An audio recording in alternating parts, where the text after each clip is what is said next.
Hearing none, the Secretary will conduct a roll call, nominal voting, roll call vote. Roll call vote.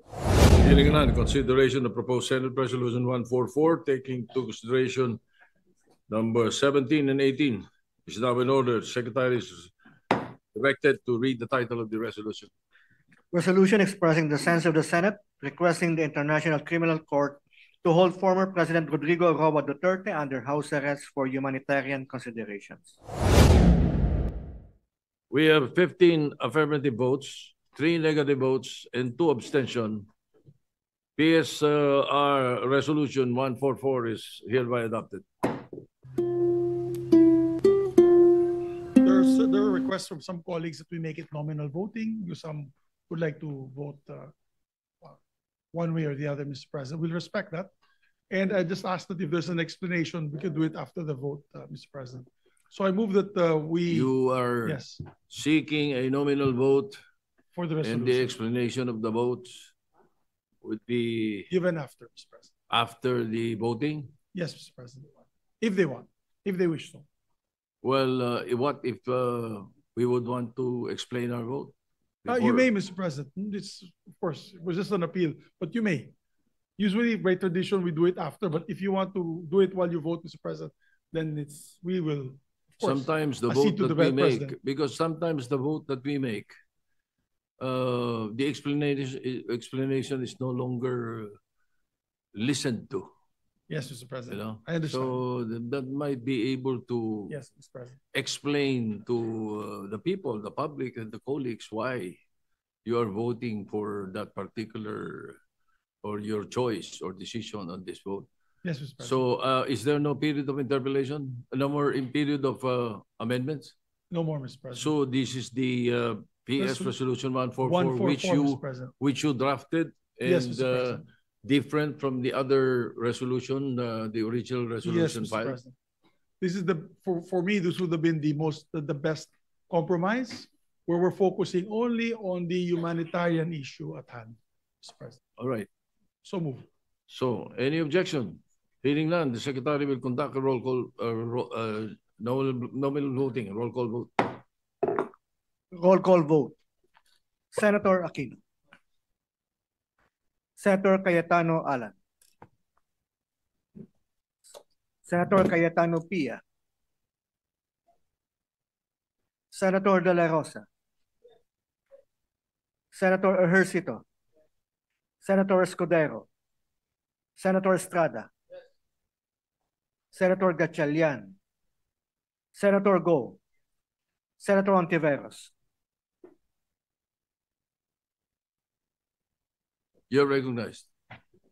Senator Ontiveros recognized. Salamat po, Mr. President. Mr. President, ginagalang kong mga kasama. With due respect sa mga may akda at taga-suporta ng resolusyong ito, nakatayo po ako dito para ipaliwanag yung aking boto ng no. Una po, sang-ayon ako na ang humanitarian considerations ay esensyal na bahagi ng hustisya. At tama ang dapat ma-concern tayo sa general welfare at dignidad ng lahat ng mga Pilipinong nasa ibang bansa, ng lahat ng ating mga nakatatanda, at ng lahat ng mga persons deprived of liberty. Pero Mr. President, hindi tayo nagdi-deal sa sufficient facts. Wala pong indikasyon na ang ICC ay nagpapabaya sa pagbantay sa kalusugan at kagalingan ng mga taong nasa kustodiya nila. May panayam rin po, ilang araw ang nakalilipas, kung saan sinabi ng pamilya ni former President Rodrigo Duterte na he is well, even jolly, at kaya pa ngang makipag-usap tungkol sa maraming topic, kasama ang politika, flood control, at love life. Ang panawagan para ang gobyerno ay mag-advocate para sa interim release o house arrest ni former President Duterte, maaring nakakouch sa humanitarian terms. Pero nagmumukha ring isa pang halimbawa ng ating gobyerno na nagbibigay ng special treatment sa isang makapangyarihang individual. Tila ba'y isa na naman itong patunay na ang batas ay marahas sa karaniwang Pilipino, pero malambot sa iilang may kapangyarihan. Kapag ordinaryong lolo ang inakusahan ng nagnakaw, pwedeng kulong agad at di makapagpiyansa. Pero dito, gobyerno mismo ang lumalaban para bigyan ng house arrest ang isang taong akusado ng mga napakamabigat na krimen. Totoo po na ang International Criminal Court mismo ay nakapag-grant ng interim release sa iilang exceptional circumstances. Pero pantay na importante, ang ICC ay nag-deny ng mga ganitong request kapag ang interes ng hustisya at accountability ay hinihingi ito. Alalahanin po natin na ang mga international courts ay nakapag-deal na sa maraming aging prisoners. Ratko Mladic and Radovan Karadzic, both convicted for genocide and crimes against humanity, continued to serve their sentences well into old age. And in fact, just this year, Mr. Mladic asked to be released on humanitarian grounds, claiming that he only had a few months to live. The court still denied him, ruling that his medical condition did not meet the threshold of an acute terminal illness that would justify release. Their continued detention was not seen as inhumane because their crimes were too grave, too devastating to entire communities. Totoo naman, si dating Presidente Duterte ay hindi convicted. He stands accused pa lamang. Pero kahit sa kaso ng mga accused persons, nagpakita ang ICC ng pag-iingat. Laurent Gbagbo, the former president of Cote d'Ivoire, was denied interim release precisely because the vast network of supporters he commanded, which posed a risk to victims, witnesses, and to the integrity of the proceedings. Eventually, Gbagbo was acquitted. His day in court came, and he walked free, not because of an early release or house arrest, but because of a judgment. Si dating Presidente Duterte din ay pwede pang umasa sa ganoon. But the path there is through trial, not through early release or house arrest. Kung tunay ngang may sakit ang dating Pangulo, hindi ba't ang solusyon ay dalhin sila sa ospital sa The Hague, Netherlands, habang binibigyan ng angkop na tulong at suporta mula sa Philippine Embassy doon? Mga kasama, ang mga atrocities ng tinatawag na war on drugs ay hindi mga guni-guni lamang. Sila ay mga winasak na buhay ng libo-libong mga mahihirap na Pilipino. Sila ay mga hiyaw ng mga nanay at tatay na ang mga anak kailanman ay hindi na umuwi. Sila ay mga walang markang libingan at yung kultura ng impunity na hanggang ngayon nagmumulto sa ating lipunan. Hanggang sa araw na ito, yang mga pamilya ng mga biktima ay nagdedemand pa rin ng hustisya, katotohanan at accountability, habang patuloy din silang natatakot para sa kanilang mga buhay. Samantalang dito po tayo, nagsusulong ng humanitarian considerations para sa individual na mismong akusado ng mga krimen laban sa kanila at laban sa humanity. Noong 2016, sinabi ni Presidente Duterte na wala siyang pakialam sa human rights At kahit iutos pa ang pagpatay, walang makakaaresto sa kanya. Immune siya dahil matanda na siya pagkatapos ng termino. Sabi niya, wala silang laban. Tama ba si Presidente Duterte? Ang resolusyong ito ang magiging sagot ng Senado sa tanong na iyan.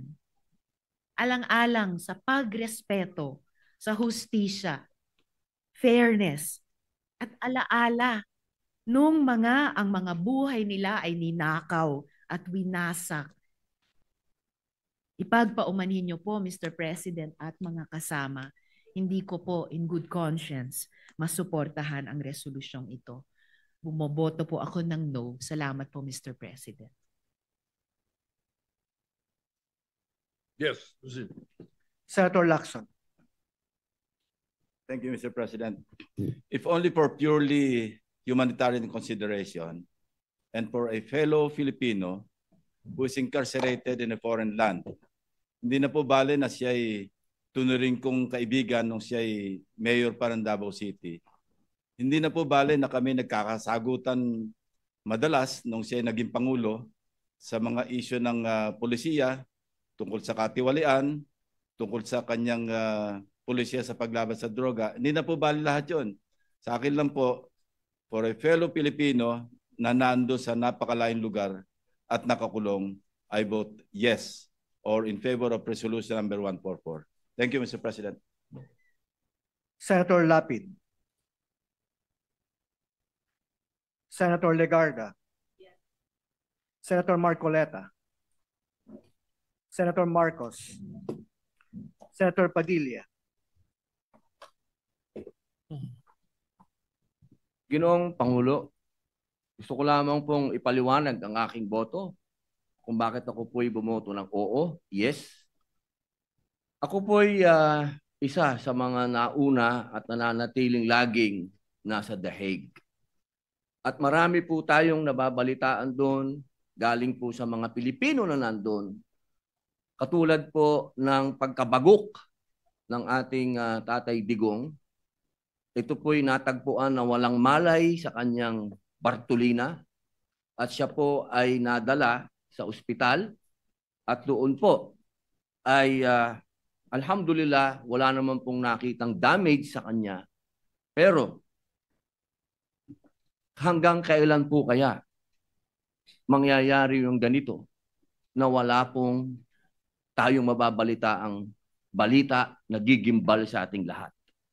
Nabanggit po kanina yung mga nakulong doon. Pero hindi po nabanggit ang isang namatay doon.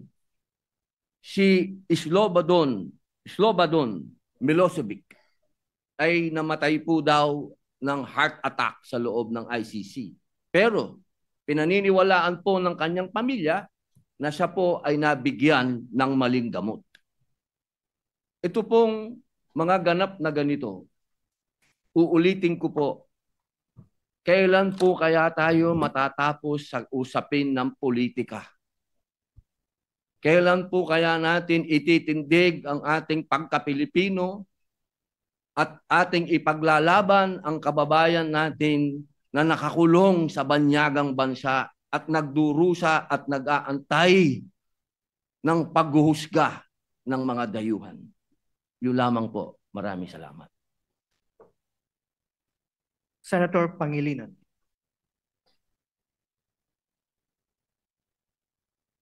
Ako po ay bumuboto ng no. Pinakinggan ko ang mga sponsorship speeches ng ating mga kasamahan. Tama naman. May basehan para sa humanitarian consideration dahil may edad na. Hinihingi ng isang paraan para ma-house arrest. May basehan po ito base sa mga argumento na nabanggit kanina. Subalit, gaya ng nabanggit kanina ng ating majority leader na si Senator Zubiri, sinabi niya magagalit ang mga biktima ng EJK.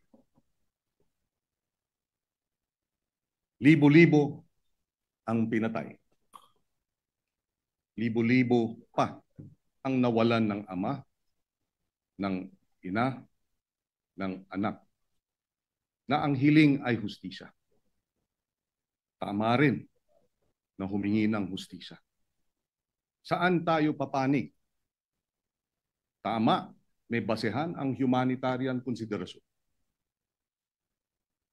Ngunit may basehan din yung daing at yung dalamhati at yung masasaktan na libo-libo nating mga kababayan na pinatay. Saan tayo? Humanitarian consideration o sa mga daing ng hinihiling ang hustisya? Bilang chairman ng Committee on Justice and Human Rights,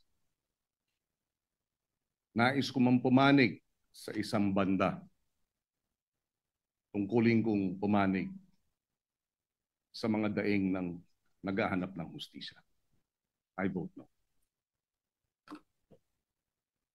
Senator Tulfo Erwin.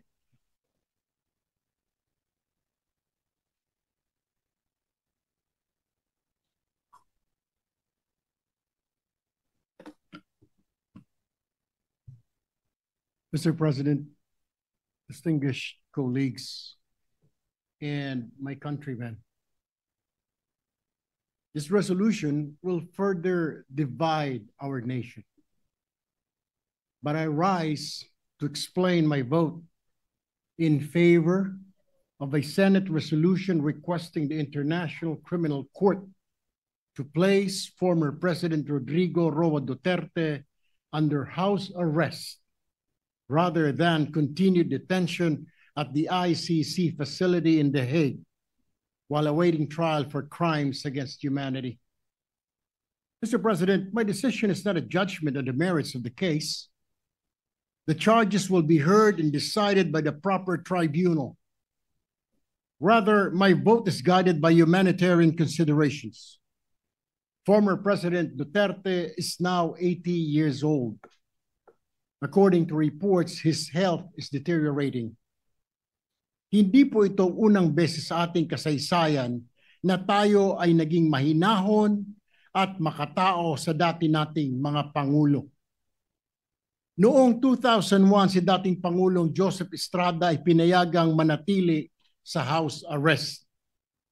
Ganon din po si dating Pangulong Gloria Macapagal-Arroyo na pinayagan sa hospital arrest dahil sa kanyang kalagayan noon. In granting the same to former President Duterte, we are not excusing accountability, Mr. President.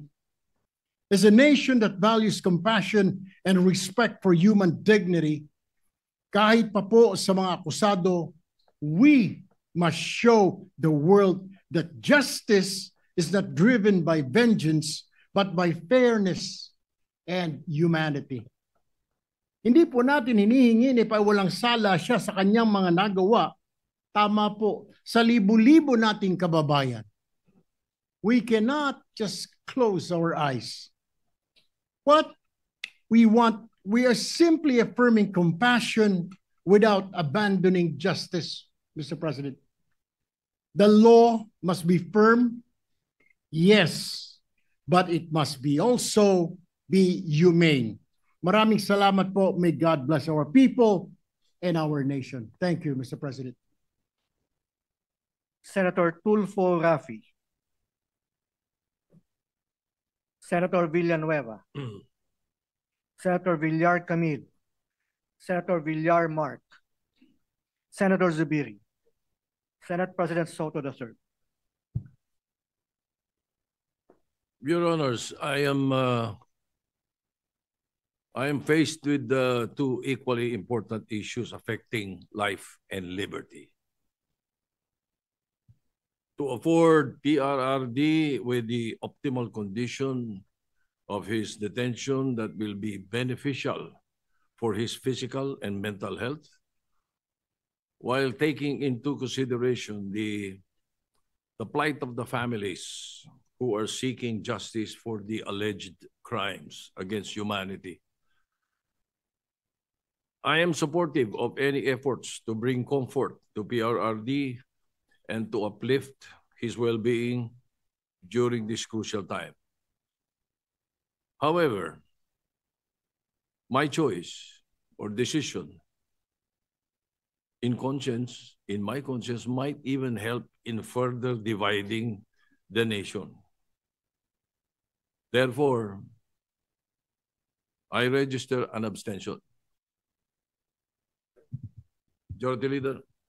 Thank you, Mr. President. Maybe we also recognize Senator Cayetano. We pass. Senator Cayetano is Mr. recognized. President, may I ask how my vote was recorded?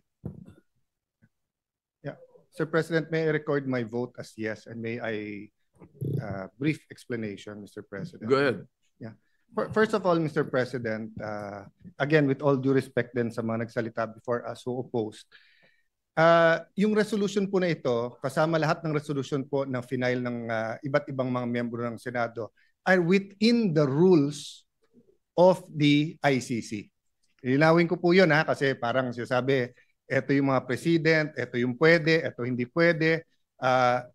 Galing nung research nyo, pero ang magde-decide pa rin yan ICC. At ang basehan ng decision nila ay hindi yung presidents ng ibang mga membro kasi iba-iba yung sitwasyon natin sitwasyon ng mga accused. So yung rules. Pangalawa po, lahat ng resolution na final natin kasama kay Majority Leader is consistent with each and every human rights convention that the Philippines signed. So what I want to emphasize, Mr. President, is iba ang vengeance sa justice Ang vengeance is an emotional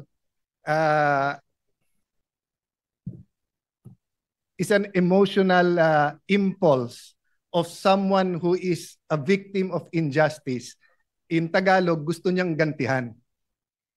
Ang justice, hustisya, ay well-defined sa international community, and I know that as a former Secretary of Foreign Affairs. At yan po ay nakatala sa ating konstitusyon, sa international conventions, sa human rights, etc., pati sa ICC. At pag ikaw ay hinuhusgahan pa lang o ikaw ay kinakasuhan pa lang, in fact, na-postpone yung yung confirmation of charges kasi tinitignan pa nga kung maiintindihan ng akusado yung i-accuse sa kanya. So, kasama lahat po dyan sa justice is hindi mo muna gagantihan siya habang siya ay innocent until proven guilty. Tignan niyo halimbawa si dating Senator Leila de Lima. Wag na yung ibang mga senador, di ba? Grabe din po ang akusasyon sa kanya, droga. Pero pumayag po lahat.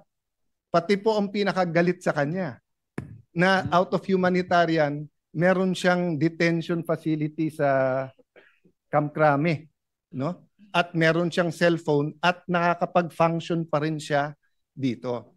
So lastly, Mr. President, I will not argue anymore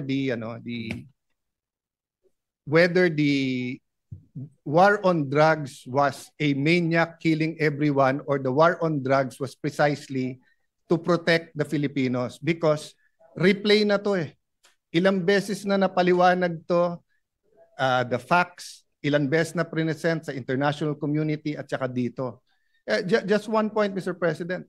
Nung tinignan natin yung dami na namatay nung Aquino administration, ay sing dami nung namatay nung first 2 years nung Duterte administration. Except that during the Aquino administration, through Senator De Lima, pinalitan nila yung definition ng EJK. EJK, kapag yan ay labor union, yan ay human rights leader na napatay. Pero pag ordinaryong tao na napatay, hindi EJK. Biglang pagdating ni Duterte, lahat ng patay na hindi natural causes, EJK. Pero pag kinumpare mo, there was 13 to 16,000 every year in the Aquino and even before Aquino. So again, Mr. President, we're not here to debate that. History will judge. Precisely. Our courts here, the DOJ will that. I just have to reply, Mr. President, kasi nga it was brought up as if yun ang dinidebate natin. Ang dinidebate natin humanitarian. humanitarian ay walang pakialam sa feelings ng mga posibleng biktima. Kasi ang hustisya po ay bulag. Nakatakip po yung mata para nga walang makita, no? So even if I was a victim of a crime here, no, at masakit na makita kong magpiyansa or may house arrest yung inaakusahan ko. Kung yun ang batas at pwede, hindi po dahilan na si Alan ayaw yun. So I vote yes, Mr. President, and I thank our colleagues for putting this on the floor. Thank you, Mr. President. If there is no objection, I will allow Senator Raffy Tulfo to vote because we gave the same we gave the same to the minority leader. Yes, of course. All right, Senator Raffy Tulfo, you're recognized. Mr. President, my dear colleagues, if we will use the reason as a humanitarian, that's why we have to put the former President Rodrigo Duterte under house arrest, I will vote yes. But it should be proven na meron po siyang sakit. Kasi yung po yung lumalabas sa balita na may sakit po siya, matanda na siya, hindi siya kumakain, hindi siya nakakatulog. Then if it's true, I'll cast my vote as yes. Pero without proof na yun nga talaga ang totoong pangyari, then I will abstain. Thank you, Mr. President. Is abstention. Abstention po ako. Thank you. Thank you, Mr. President. When we get the result of the vote, Mr. President. We have 15 affirmative votes, 3 negative votes, and 2 abstention. PSR Resolution 144 is hereby adopted. Thank you very much, Mr. President. Mr. President, we have another resolution that we would like to take up, equally important, or actually important to all our farmers. Yes, I got the manifestation of Senator Escudero, Mr. President. He asked me to just say that if he was present today, that he would vote in the affirmative, Mr. President. He sent me a note, just for the record.